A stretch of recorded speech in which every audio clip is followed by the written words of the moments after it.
The Caitlin Clark stimulus package, also known as the newly agreed upon CBA deal. Make no mistake about it, folks. Every time the owners came to the table and said, fine, we'll increase the salary cap to this, you can thank Caitlin Clark. Every time the owner said, fine, we'll pay for your housing again, you can thank Caitlin Clark. Every time the owner said, shoot, we really don't want to come up off this 15% number, but you know what? We'll move a little bit. You can thank CC22. Aya Wilson never anticipated this. Neither did anyone who spent the past 2 years convincing themselves that the Caitlin Clark phenomenon was exaggerated, that the buzz was manufactured by media hype, that viewership would eventually taper off, that the league already had established stars long before Clark arrived, and would continue thriving without all the added noise. None of them expected this moment, because the WNBA has now approved the most impactful collective bargaining agreement in the entire history of professional women's basketball. A'ja Wilson and all her Glazers could give a big thank you to Caitlin Clark for her getting paid. Ever since the league came to an agreement, all we've been hearing about is how A'ja Wilson is about to sign this historic Supermax deal like she just did it all on her own. No, you could thank Caitlin Clark for revolutionizing the game so you could get paid. We don't care how many MVPs and championships A'ja won or how she was already known. It doesn't matter. She didn't change the dynamic of the league for the players that get paid like this. The salary cap didn't just increase. It exploded, rising from $1.5 million to $7 million. The average player's salary surged from roughly $120,000 to well over $600,000. The league minimum now exceeds $300,000. Serious money, life-altering money. The type of financial progress veteran players have been fighting for since long before Caitlin Clark ever stepped onto a college court.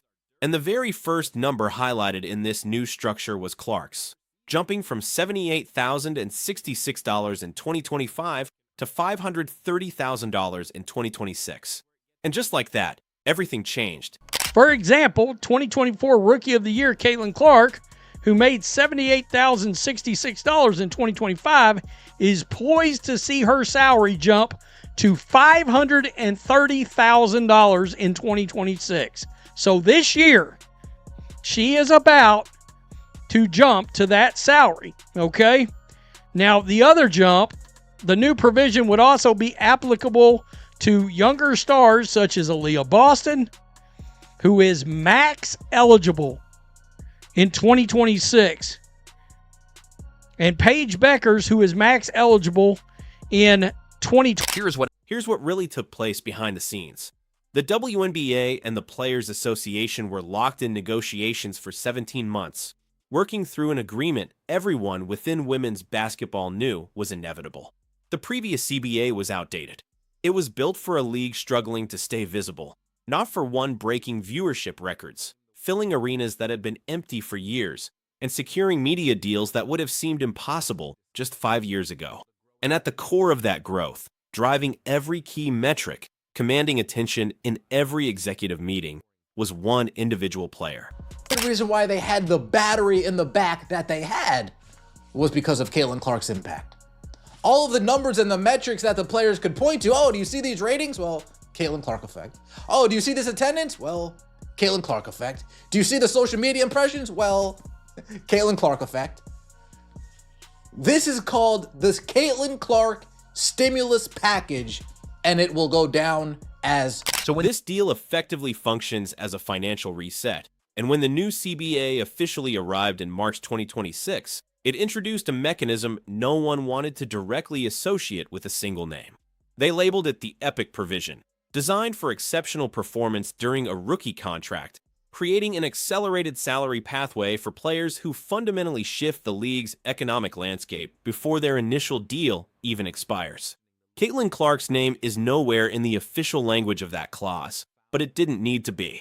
Every executive, every decision-maker in women's basketball knew exactly who inspired it. The Epic Provision is the league's formal acknowledgement, quietly, clearly, and in writing, that not every player operates at the same level. Some players require entirely different terms. So this WNBA collective bargaining agreement will fast-track the ability for players on a rookie scale contract to make maximum and supermax salaries, sources told ESPN. The new provision, called EPIC, Exceptional Performance on Initial Contract, allows players to renegotiate their 4-year salary and earn the standard max that year if they were previously an all WNBA first team or second team, or the Supermax if they won the MVP. Let's look directly at the numbers, because numbers strip away emotion and tell the story without distortion. In 2025, Caitlin Clark, the player who pushed league viewership past 1 million per game for the first time since 2008, the player who filled opposing arenas in markets that hadn't sold out in years, the player whose presence alone shifted broadcast ratings beyond anything the rest of the league combined could match, earned $78,066. Just $78,000. That figure is comparable to a mid-level paralegal. It mirrors what an entry-level marketing professional might earn working behind a desk in a city few people even travel to. It is nowhere near the starting salary of a rookie entering the NBA, NFL, or Major League Baseball. Meanwhile, Clark was breaking assist records, driving merchandise sales, and bringing unprecedented attention to women's basketball. She was accomplishing things the league had never experienced before. And yet, her paycheck wouldn't even cover 2 months of rent for a decent apartment in Indianapolis. That's not compensation.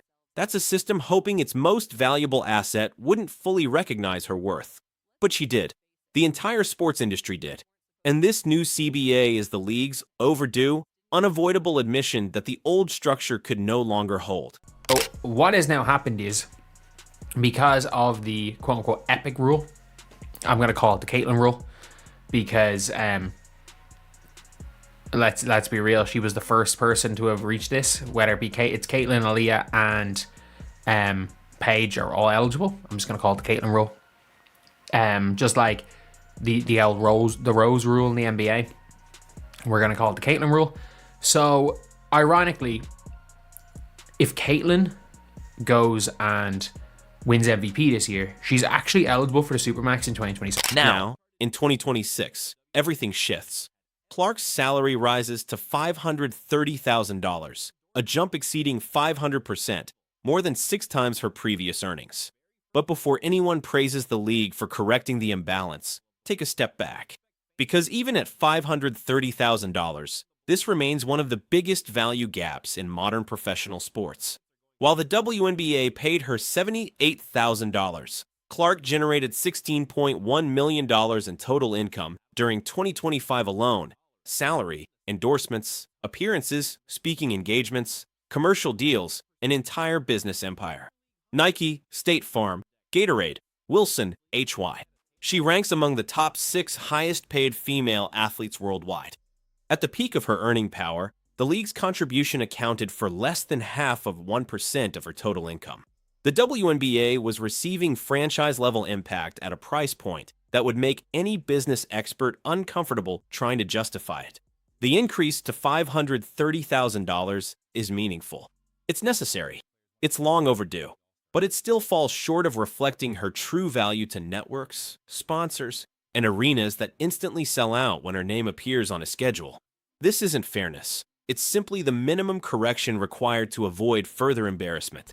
The way the team is structured, in order for this team to remain intact, Sophie would have to be willing to take a league minimum kind of deal, which is around $300,000. And I don't see that happening. Okay, and I believe also people are going to be shocked how much money Lexi Hull is about to be offered, because I think she's going to get offered $600,000 to $700,000 by somebody, and that is going to greatly complicate things. But this is where the narrative shifts from celebration to strategy. Because when Clark's salary rises from $78,000 to $530,000, that increase isn't coming from nowhere. It comes directly out of a fixed salary cap. The WNBA's updated cap is set at $7 million. That figure represents the total budget the Indiana Fever must use to construct a competitive roster, not just for Clark, but for every player. From starters to bench depth, every contract must fit within that $7 million structure. Clark alone now occupies more than 7% of that cap with her current deal, and that's before extensions, before max contracts, before critical offseason decisions that will determine how effectively the team can build around her. There's a term for what happens when your franchise centerpiece finally receives proper compensation while multiple core players are due for new deals at the same time. That term is pressure, and the Indiana Fever are about to experience all of it.